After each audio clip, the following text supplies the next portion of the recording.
All righty. Okay, so today we're going to take a stroll through the ancient Babylon and discover how archaeology backs up all the information that we have read in the Bible. We're going to see how Daniel's faith faced its ultimate showdown. We'll uncover how he held onto his integrity in a system created to bend or wiped out his identity. We will try to cover the first portion of this graph that you see right here. We're going to cover the name change. We're going to cover the refusing the king's table. And we're going to talk about the results, how Jehovah blessed them so that they can be 10 times better than their comparison. And on part two, then we're going to talk about the test of loyalty, the fiery furnace, and also Daniel in the lion's den. This is a tour for all ages. So if you're young at heart, you can participate. Or if you're young, literally, make sure you put a little star on your name and I'll be more than happy to call you. If you want to draw something during the tour and you want to share that with us at the end, that will make not only Jehovah happy, you will make a lot of people happy. So parents, please encourage your kids to draw something, especially something that calls their attention. At the beginning of the tour, we talked about being a teenager. We're not exactly sure what age Daniel was. What we do know is that he wasn't part of the army, so he has to be less than 19. He was a noble according to a Jewish standard. But whatever it was, it must have been difficult being taken by a nation that is not known to be clean, clean in the way they eat, what they eat, in the way they act. But it must have been very intimidating because going from Jerusalem to what was called the beauty of that time, the decoration of kingdom, Babylon the Great must have been intimidated. Some people connect Babylon to his founder, Nimrod, the only person in the Bible that is called mighty hunter in opposition to Jehovah. You're looking right now at the capital of the third world power, according to the Bible. And in this episode today, we're going to talk about one of their kings, Nebuchadnezzar. He himself said, "Is not this Babylon the Great that I myself have built?" That is the scenario.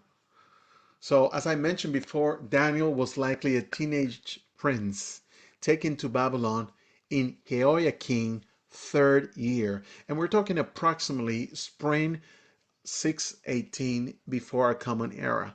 Later, in early 617 BCE, he and other nobles were deported. And that's where the captivity will begin. We all know that in 607, a major event took place. So we're going to go from 617 to 605 in this two episode. And you may not know a lot about Babylon, but Vielka and I took the liberty to go into this museum. This is the British Museum, and we were there with a group of people back in October of last year. The British Museum is the largest museum in the world by number of artifacts. I believe the museum is only displaying about 10% of all the artifacts that they have. How they acquire them, that's a whole different story. I'm not here to talk about that, but they do have a lot of Bible artifacts. And it's so faith strengthening to go on that tour. And I'm going to plan other tours about this museum And I was fascinated that when I went there with a group of people that was traveling with us to England, we went to Ireland, we went to um, Ireland, Scotland, and England. And when we went to the museum, I found this fantastic picture of what the Babylonian castle fortified. And I took a short video so that you guys feel like you were there with me at the museum. So you can feel the art, the color of what that place may have been like. You can even stop and read some of the description and how the dates of what I'm talking matches to the days that we're going to be talking. You're going to recognize some of the name Marduk, Babylon, a lot of the things that you already know, but this time we are using a secular institution to prove that the Bible is trustworthy, to prove that the Bible comes from God. It is truly, truly amazing to see things that we have learned from the Bible, but to actually see it from a reputable place like the museum. You probably recognize the city of Ur, where Abraham and Sarah came from. Anytime you see this red mic, that's mean open mic. So when you see an open mic, I want you to raise your hand if you want to participate. And it's very simple. You raise your hand. I'm going to give children opportunity to read first, but if there are no children, then I'm going to call on an adult. Also, parents, if you want, just put a little star right in front of your child's name. That will put his name all the way to the top. And if we don't have any children, then we can call on those who have raised their hand. And I think Jacqueline was the first one. Jacqueline from Virginia. Yes. Hi. How's the weather there? Oh, it's cold and icy here. Still. Mm, be careful. So, Yes. Jacqueline, you have this clay table. It's one of the oldest maps in the world. Would you mind reading this little portion here for the friends? No, I don't. Thank you. The Babylonian world map. This ancient tablet shows how the Babylonians viewed the world. Babylon sits at the center along the Euphrates River. A great ocean surrounds the land, marking the edge of the known world with mysterious regions beyond. All right, all right. Thank you, Jacqueline. That was a great reading. Friends, by looking at this from what you know now, what does this tell you about the understanding that people have about the shape of the world? Maybe you can make a connection here. Anybody? Uh, Lynn Bell, Lynette, That it's round. that is round. Circle, Hmm. yeah. Yeah, like a circle, but not a sphere, but a circle. But it also tells you a little bit about how the Babylonian think of themselves. You can see that they consider themselves to be the center of the world. They were very proud. But it's really impressive to have a map 2,600 years old. This map shows that they believe they were the center of everything. And to the Babylonian eyes, we can learn more about the geography, we can learn more about their beliefs, but we can also see how they view the world. And because of this tablet, we can learn more about them. But this is a real map. This is a map that we can understand. It's accurate. If you look at this map, are there any cities you recognize?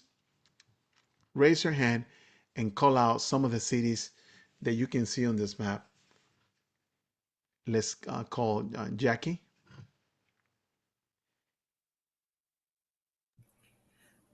It's I think it's Palmyra.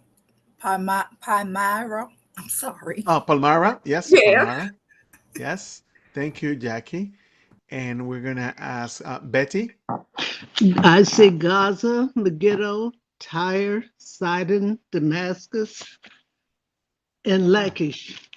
and Lakish. A lot of the names that we have seen from the Bible. That was Betty, and let's go Beverly.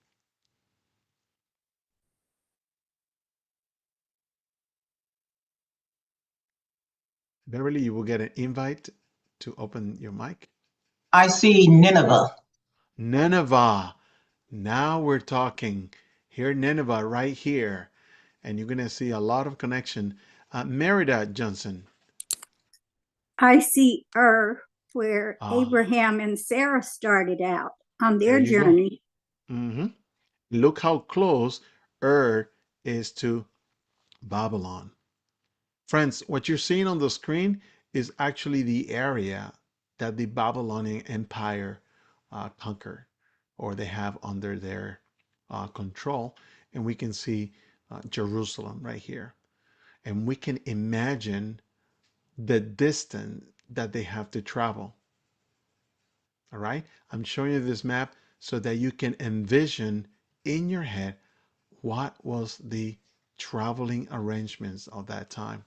We have a movie, and the movie shows that they did uh, all that walking. But I wanted to show you the map so that you can really visualize how long the journey was. Historical information, secular historical information, tells us a little bit about this secular place. What's interesting about Babylon is that it was located in a place called Mesopotamia. Mesopotamia actually means land between two rivers. So Babylon was surrounded by the Tigris River and by the Euphrates River. And that gave it one of the most protective walls that any place can have.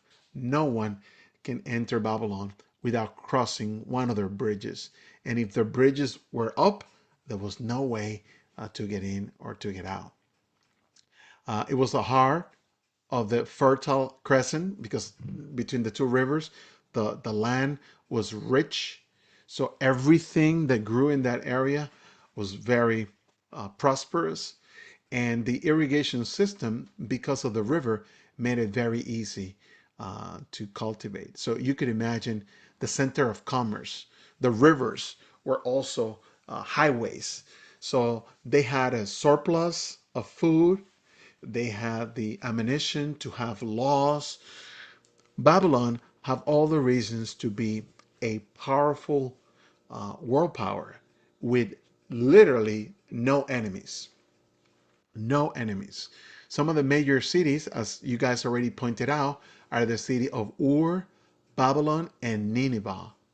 Early city states has its own rulers, laws, temples, and army. They competed for land, power, and trade routes. Warfare and commerce drove expansion and innovation. So now we can understand this map.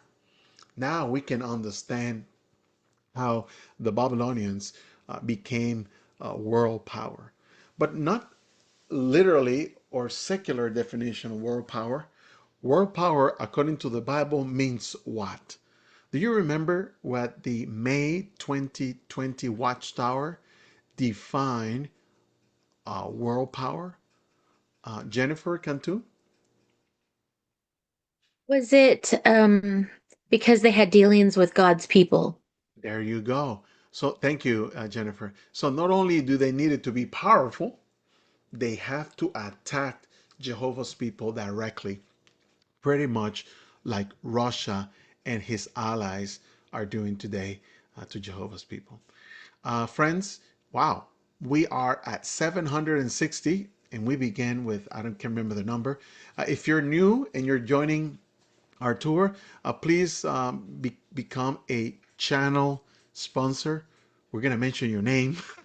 We're going to say, yeah, this brother is helping us out in a list of contributors. And we really thank you very much for everything you do for us. We and we we don't have any words to express the gratitude. One thing that we would like you to do is that once you locate our YouTube channel, we want you to forward it. We want you to share it with someone. Subscribe is completely free. Enable the notifications and share the channel with others. That is one way that you guys can say thanks. Okay, we have another red mic, open mic. Can anybody help me read what made Babylon a unique place? Let's see. I see a little star exception. I'm gonna go with the family from Mississippi, Letitia or Brooklyn Turner. Babylon's architectural marvels. Babylon featured massive walls, the glazed Ishtar Gate with line reliefs and processional way to temples. Spiritual and political symbolism. Babylon's grandeur symbolized political dominance and spiritual opposition to the captives from Jerusalem. Ruins as prophesy fulfillment. The desolate ruins of Babylon confirm biblical prophecy and highlight the imprints of human power. There you go. Thank you, Brooklyn. That was a fantastic reading, and I see the feedback of people just clapping on your great reading. I really appreciate it. So, friends, let's talk about these three things, okay? Let's talk about the three things. Architectural marvel. Take a look at this. Boom. What? That's impressive. What's super impressive is to actually stand in front of this wall and still see that deep blue color as if it was created yesterday. And in the part two of this episode, we're going to talk about the oven. Yeah, the oven that they used to throw Daniel and his friends. What were those oven used for? And what is their connection to that blue color? Are you impressed by this picture? I am, because that wall was really thick. But when you look at this picture, then you go, wow. They did not have drones in the past, but because of the archaeological findings, we can now have this 3D rendering of what this place might look like. And now you can see that this place was truly impressive. Then the power was used to impress, but also to intimidate. Where you see that red arrow, that's where they have the procession. It's like a parade, but you're not part of the winning team. That's where they take their captive. So as the young Jews are walking, you can imagine their eyes. That's why the faithful and discreet slave paint them looking up and being surprised, because nothing like this was available in Jerusalem. Totally a fantastic view. But don't be fooled. The glazed blue bricks, the lion reliefs, the sheer grandeur, it was designed to impress, but also it was designed to intimidate. And that's what some people may have felt like. In the slide that we read earlier, we talked about ruins. And Babylon has a lot of ruins, exactly as Jeremiah prophesied. The Americans, they participated in a Gulf War back in 1990. George Bush Sr. was the president at that time. And they believe Saddam Hussein has a weapon of mass destruction, or there was the Gulf War. Soldiers talk about Babylon, or an area in Baghdad, Iraq, where no one can live there. For some reason, it's just simply uncomfortable to live there. And it's a fulfillment of the Bible prophecy, as Jehovah said, it will never be rebuilt again. And this desolation actually confirms the historical accuracy of the Bible. We're walking on grounds where Nebuchadnezzar himself was walking. So, what you're seeing right now are actually some of the things that are left of that grandeur city that I showed you earlier. I'm pretty sure if you have your mic open, you will hear. It's truly impressive. What was truly impressive was to put together this um, timeline. My wife and I had really fun putting this together. By looking at this, what does this timeline tells you? Raise your hand, read the timeline, and this was easier than I thought. I was able to do this in PowerPoint. Okay, let's go. Monica, what do you see in this timeline? And the question is more about what's not shown on the timeline other than what's obvious. What does this timeline tells you? Well, I was thinking about the fact that Jeremiah, his life overlapped all these other ones. Mhm. Yeah, that is true. That is a one great observation. And the question we always ask ourselves when we're doing a personal study is, what does this tell me about Jehovah? Does this graph tells you anything about Jehovah? Judith? Uh, Judith. Oh, okay. it also correlates with the complete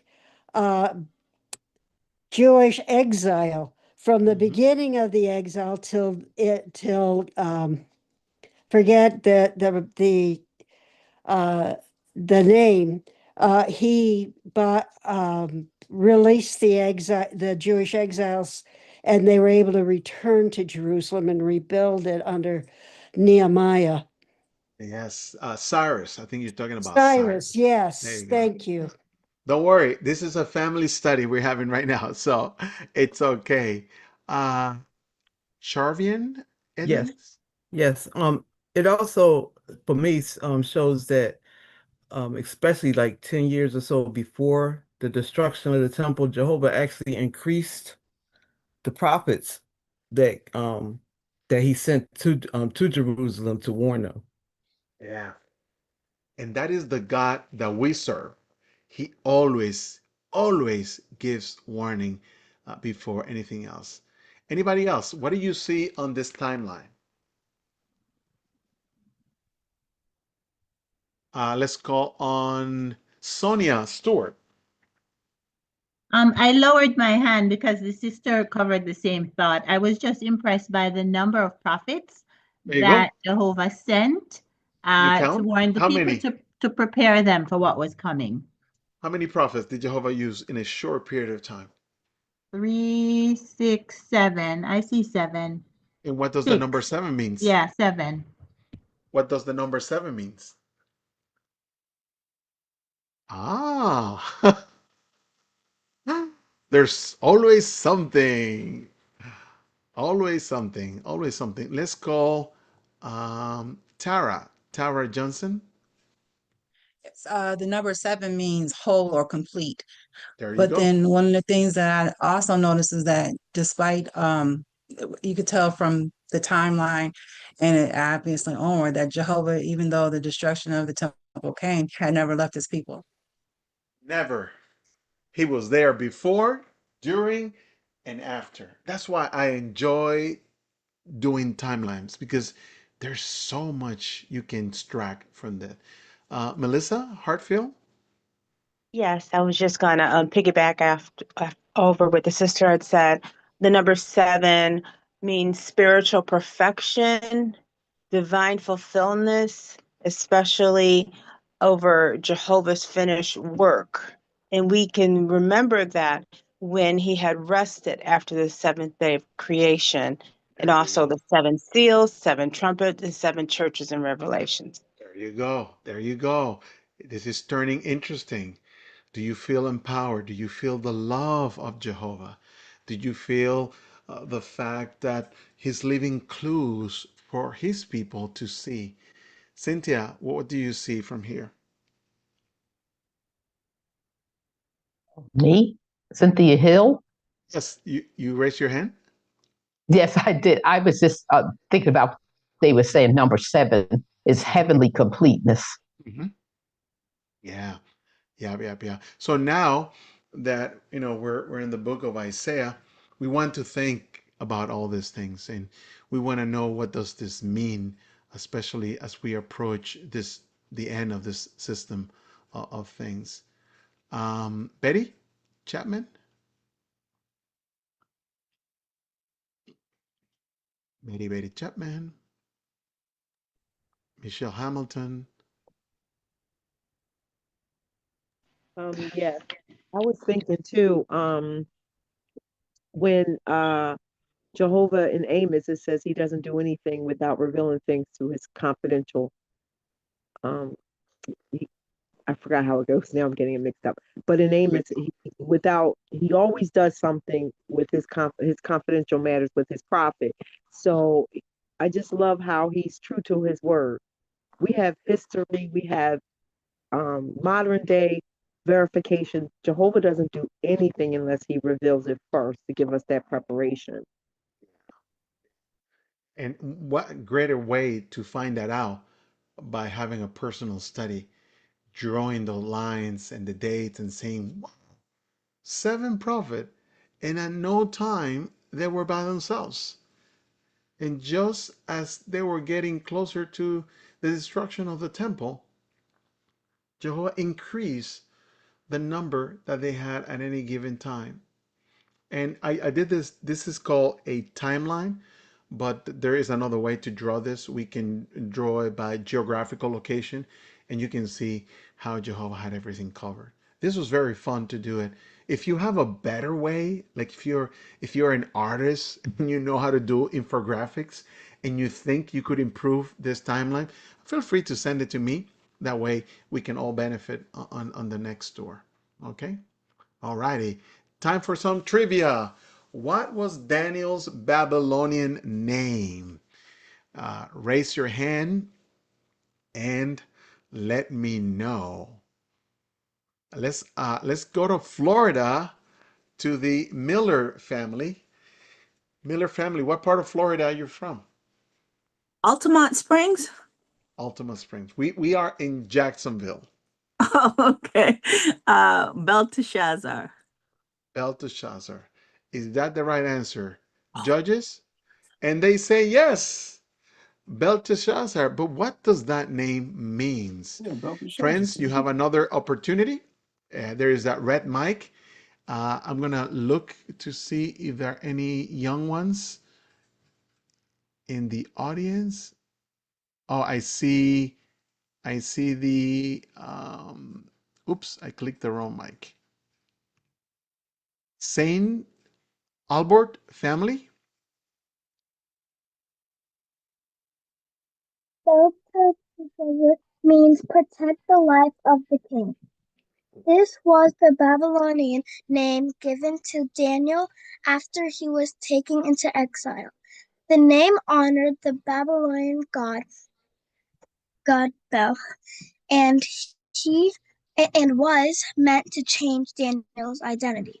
Its purpose was to help him fit into Babylonian life and pull him away from worshiping Jehovah.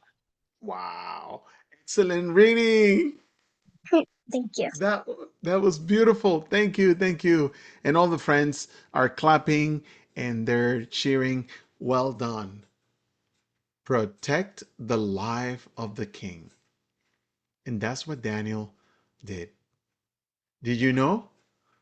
The Babylonian continued to speak of him also by his name, Daniel. Very powerful testimony. Very powerful. Okay, so now we're about to do the first test, the diet and dedication. What was the challenge? Well, they have to choose to eat food that was either aligned to their beliefs or aligned to the royal offering. What would you have done? Daniel also have to show respect. He have to show wisdom. And under pressure, that's not easy to do. And integrity and reward, we're going to see how Daniel was rewarded even when he demonstrated faith in small matters. This image is not fully complete, and it was done like that with a purpose. What do you think is missing from this image? Sister Stephen. The pig. The pig. Very good. Very good. This is like find the seven differences. The pig. But friends, you can imagine the difficulties, right? This area is darker and this area is lighter. There's another thing missing from this image. Let's call Deborah Green. She thinks she knows. Deborah, what else is missing from this picture? I can't hear you. Oh, you said what else is missing from the picture? Um, I'm sorry, I don't have my glasses on, so I can't see. Okay, no, not a problem. Not a problem. That is a good excuse. Ginger, what else is missing from this picture? Can you hear me? Yes. Okay. Blood. They use blood for all kinds of recipes. All right. Thank you, Ginger.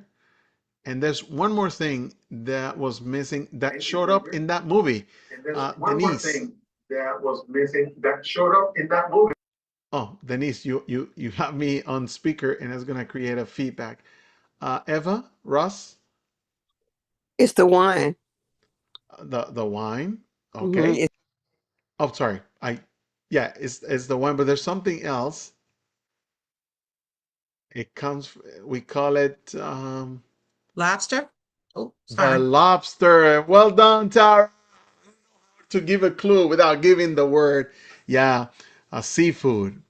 Seafood, lobster is another food that is considered contaminated or not clean to Jehovah.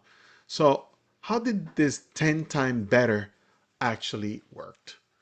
Can anybody help me read how this took place?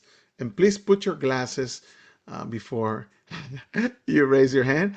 And I'm going to look first for any young people. I don't see any. Oh, I thought I saw a star. Okay. So let's go. Let's go. Brenda. The result of the test. After 10 days, Daniel and his companions appeared healthier and better nourished than all the young men who ate the king's food. Jehovah blessed their obedience. Entering the king's service. At the end of their 3-year training, God gave them knowledge and insight in all writing and wisdom. The king's verdict. Nebuchadnezzar personally examined them and found them 10 times better than all the magic practicing priests and the conjurers that were in all his royal realm. The principle. Their faithfulness and a personal matter of integrity led to their elevation and prepared them for public influence. There you go. So if you didn't know, now you know. We're not encouraging people to become vegetarians, but to examine the motives of obeying Jehovah. Daniel chapter 1, verse 4, talk to us about teaching them in the writing and the language of the Chaldean. What does that mean? What has your research shown? first, let's read the text and then we'll go over it. Rachel? Yeah, Rachel. Okay, so you want me to read the what's on the screen, correct? Yes, ma'am. All right, so Daniel 1:4 reads, it speaks on, they were to be youths without any defect, of good appearance, endowed with wisdom, knowledge, and discernment, and capable of serving in the king's palace. He was to teach them the writing and the language of the Chaldeans. We've read that before and we said, okay, not big deal. But is it not big deal? Let's learn a little bit more. We have an open mic and let's ask, let me see, any young people? Okay, let's ask Mary Williams to help us read.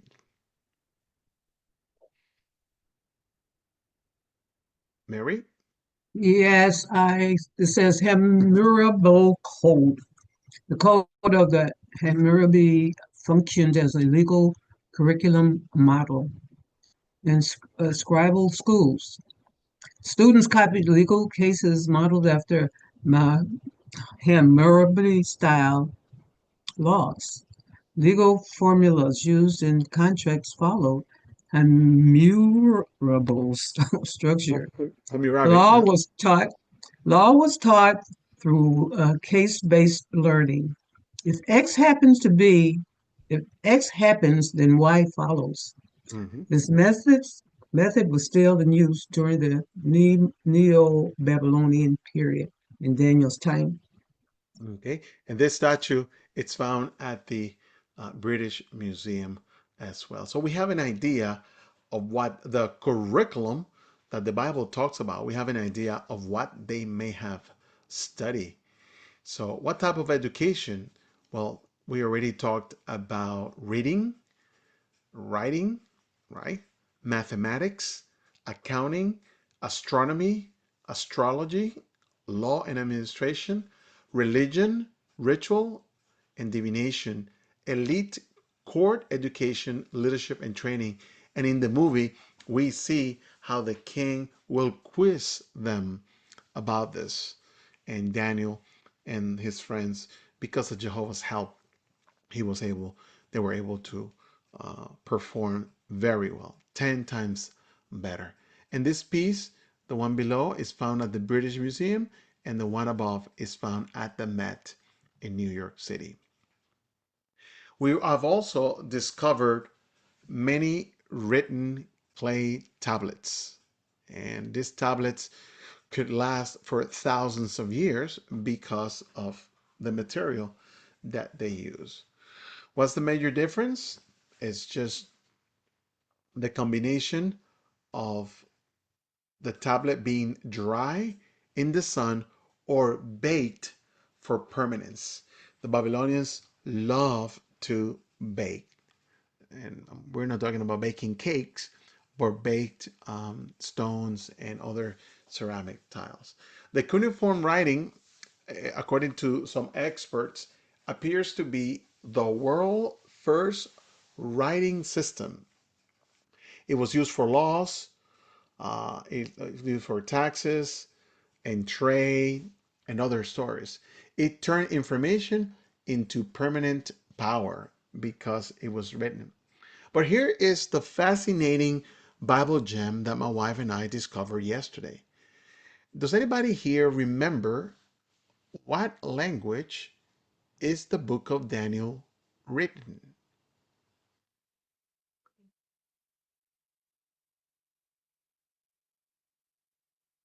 What language did Daniel speak? And you're gonna see it on the screen. You can select 1, 2, 3, or 4. Let me see. Let's call Ken Gary. Okay, I'm unmuted. Was written in Hebrew and Aramaic. Hebrew Number and 3. Aramaic. Yeah. Is that the right answer? Judges. And Hebrew and Aramaic is the right answer. What's truly amazing, friends, is that the languages appears to have a goal intended. And this is where you see Jehovah's wisdom. The text switches from Hebrew to Aramaic exactly when the Chaldeans spoke to the king, and this took place at Daniel chapter 2, verse 4. It is almost like the Bible is saying, now the world is listening. Daniel, you have their attention. Daniel didn't just survive in a foreign country, he used their language of power to serve faithfully without compromising his God given integrity. The Bible didn't change its message, it changed its language. Daniel's God wasn't silent in exile, and Babylon heard him in their own mother tongue.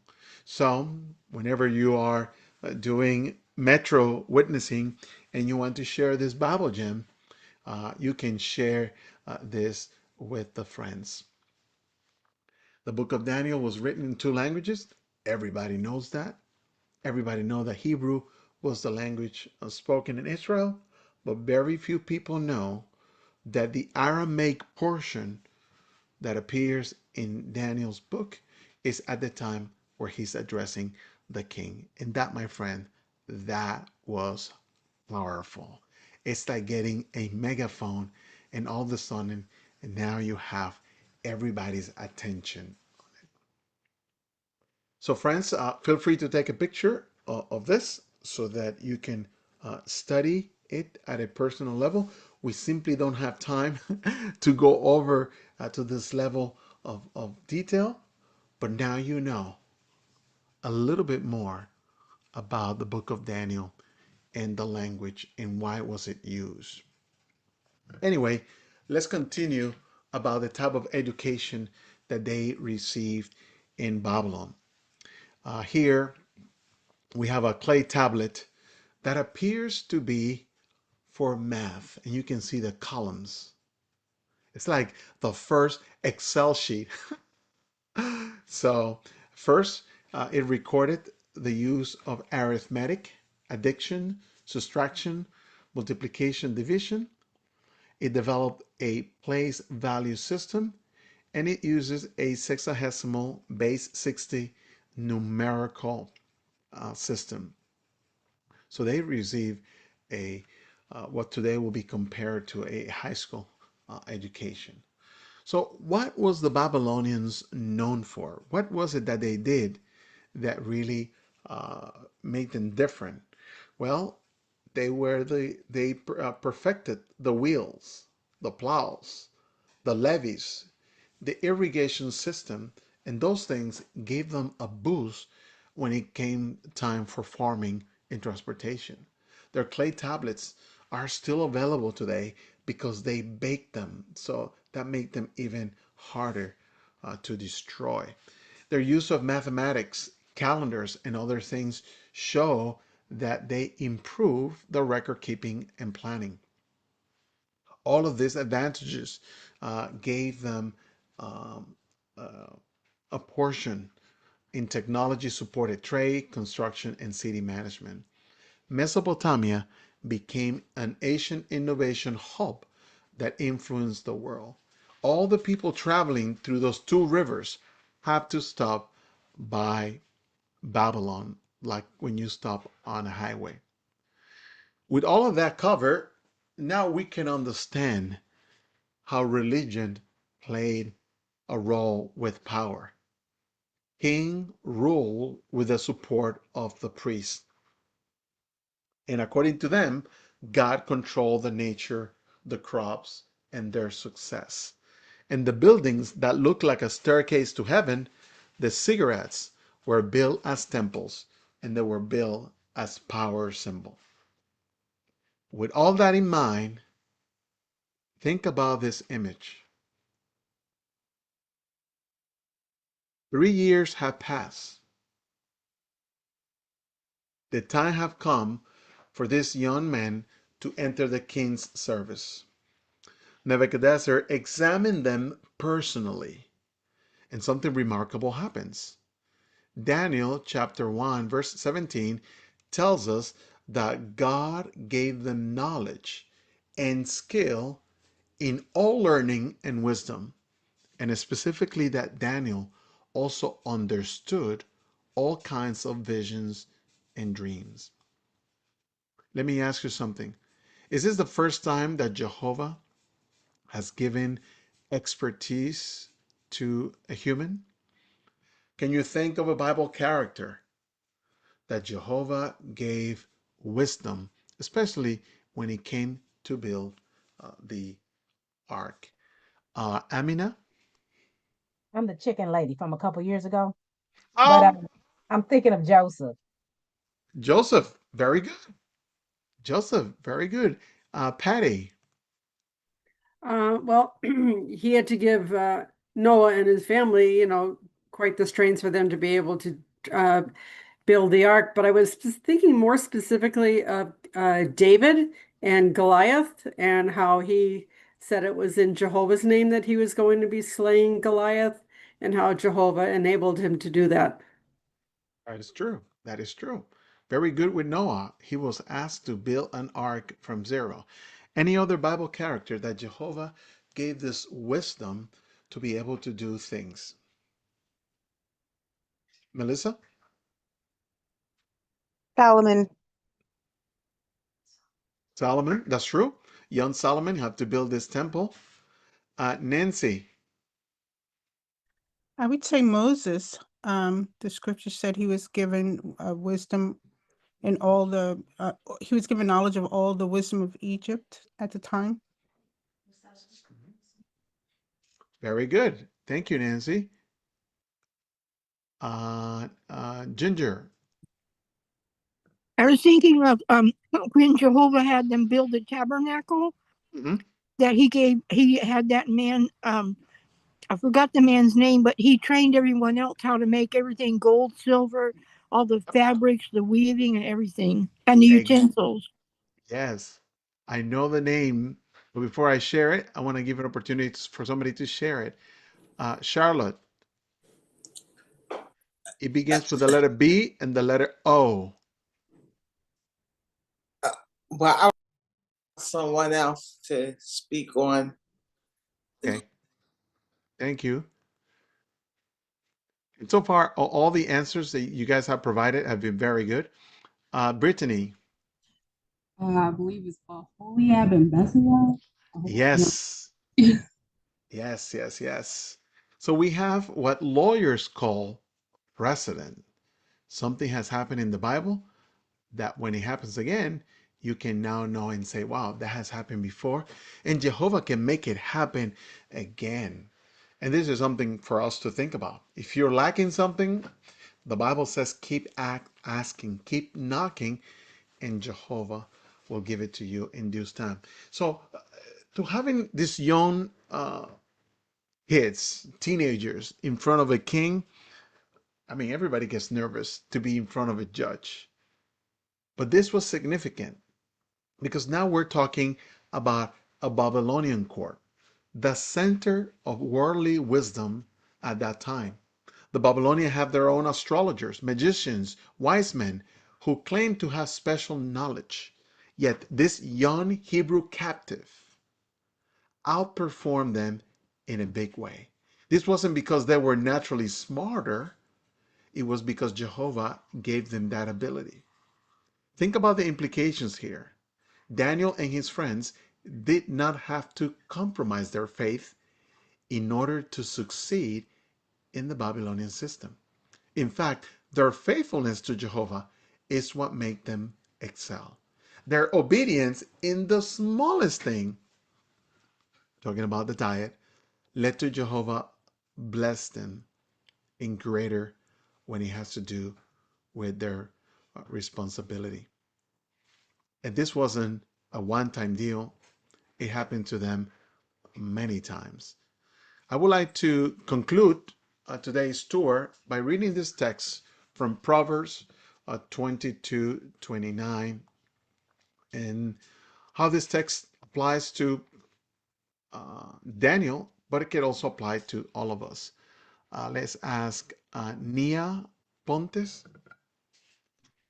Proverbs 22:29 reads this way: Have you seen a man skilled at his work? He will stand before kings. He will not stand before common men. That's right. And that's a text that became true for Daniel and his companion. They will stand before kings. And Daniel's skill came from Jehovah, and he positioned him to stand before one of the most powerful kings in history. But here's the key point: Daniel never forgot where his ability came from. He remained humble and always gave credit to Jehovah. What are we going to see in part two? In part two, we're going to see Nebuchadnezzar's dream of the statue. And this is where Daniel will show the skills that Jehovah has given them. And we're also going to see the fiery furnace. We're also going to talk about a new era under the Medo-Persian kingdom when Daniel have to be in the lion's pit. Again, we give you thanks for spending this Saturday afternoon with us. We truly appreciate it. Please go to our calendar of events so that you can see when we're going to have the next tour. And I believe the next tour is going to be on Monday.